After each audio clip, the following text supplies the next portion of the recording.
Hai hai hai, halo anak-anak semuanya. Selamat pagi. Selamat berjumpa lagi di pembelajaran tematik kelas 4D ya. Nah, hari ini anak-anak kita akan masuk kepada pelajaran di tema 4 ya. Nah, tema 4 subtema 1 pembelajaran 1 atau pembelajaran yang pertama yaitu tentang jenis-jenis pekerjaan. Nah, anak-anak bagaimana kabar kalian di rumah hari ini? Apakah kalian sehat? Apakah masih semangat belajar online-nya atau belajar daringnya? Oke, tetap semangat ya anak-anak ibu agar menjadi generasi yang pintar. Nah, anak-anak, hari ini sebelum kita memulai pembelajaran, seperti biasa kita wajib berdoa terlebih dahulu mengucap syukur kepada Tuhan. Nah, oke anak-anak, sebelum kita memulai pembelajaran, marilah kita berdoa bersama-sama. Mari kita angkat tanda kemenangan kita dalam nama Bapa dan Putra dan Roh Kudus. Amin. Bapa kami yang ada di surga, dimuliakanlah namamu. Datanglah kerajaanmu, jadilah kehendakmu di atas bumi seperti di dalam surga. Berilah kami rezeki pada hari ini dan ampunilah kesalahan kami, seperti kami pun mengampuni yang bersalah pada kami.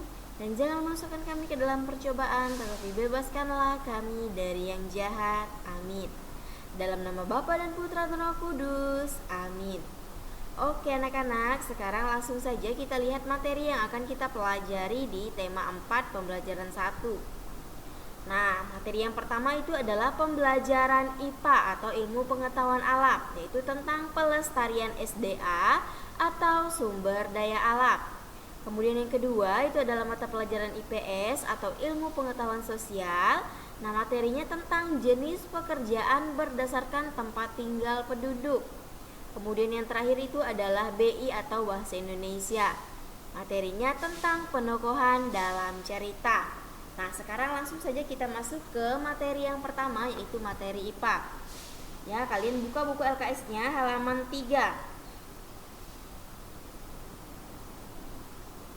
Nah, anak-anak, siapa yang tahu tentang sumber daya alam? Ya.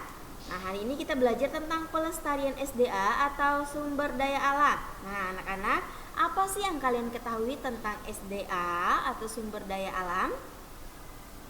Iya, betul sekali. Jadi, SDA atau sumber daya alam itu adalah segala sesuatu yang terdapat di alam dan dapat dimanfaatkan untuk mencukupi kebutuhan hidup manusia, ya.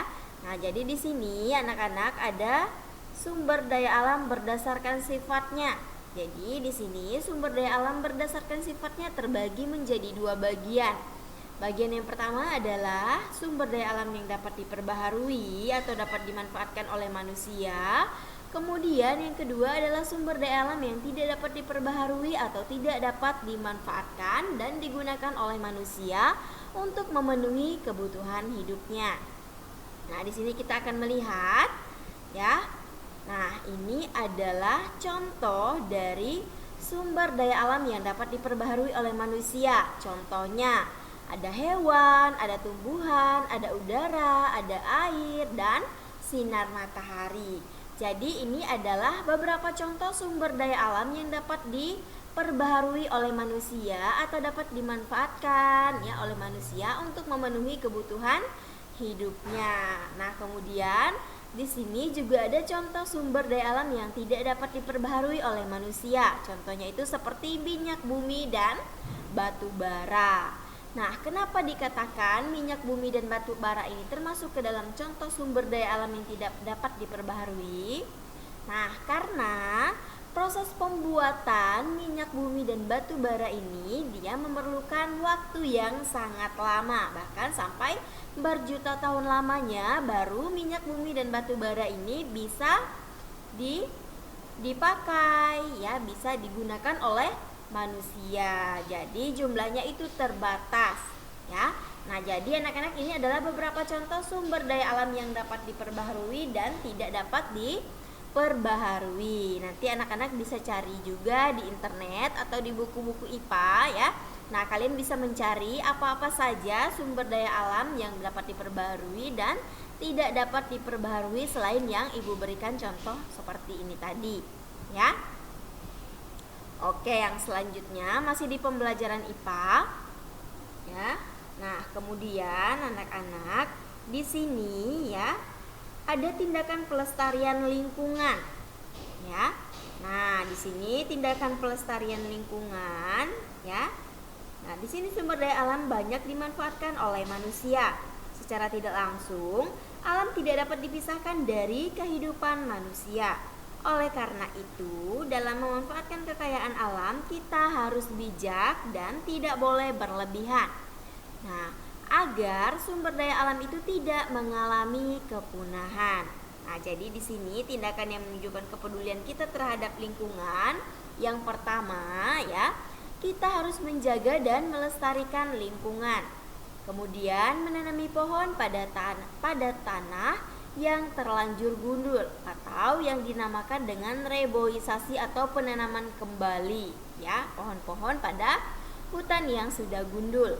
Kemudian menjaga dan melindungi hewan-hewan di hutan dan menjaga, merawat, melestarikan lingkungan sekitar serta menghemat pemakaian semua bahan tambang.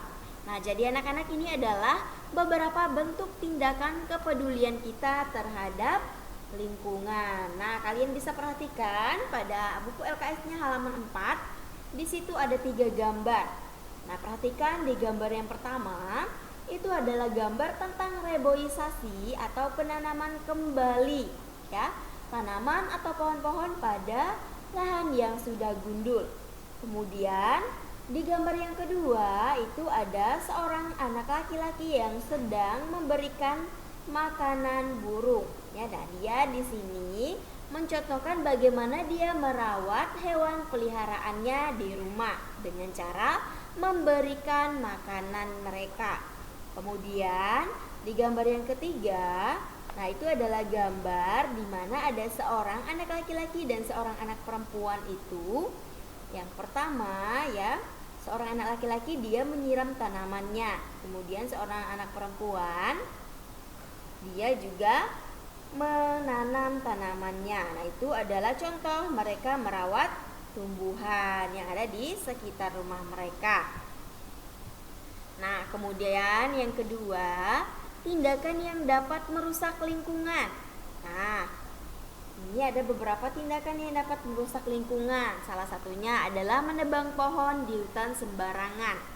Ya, jadi anak-anak kita tidak boleh menebang pohon di hutan secara sembarangan karena dapat menyebabkan lingkungan kita menjadi rusak.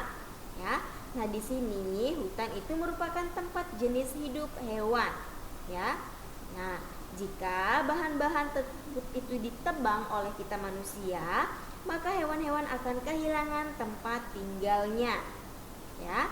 Jadi anak-anak selain sebagai tempat berlindung hewan, pohon di hutan juga dapat berfungsi untuk mencegah terjadinya banjir dan tanah longsor.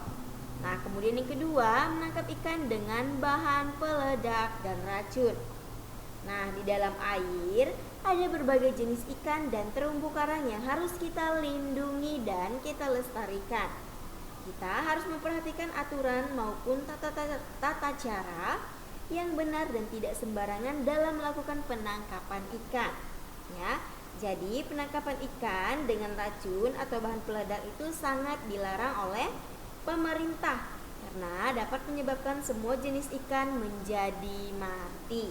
Ya, nah hal itu bisa dilakukan terus-menerus kan menyebabkan punahnya ikan atau punahnya jenis-jenis jenis-jenis hewan yang hidup di daerah air tersebut. Kemudian selanjutnya adalah mencemari lingkungan.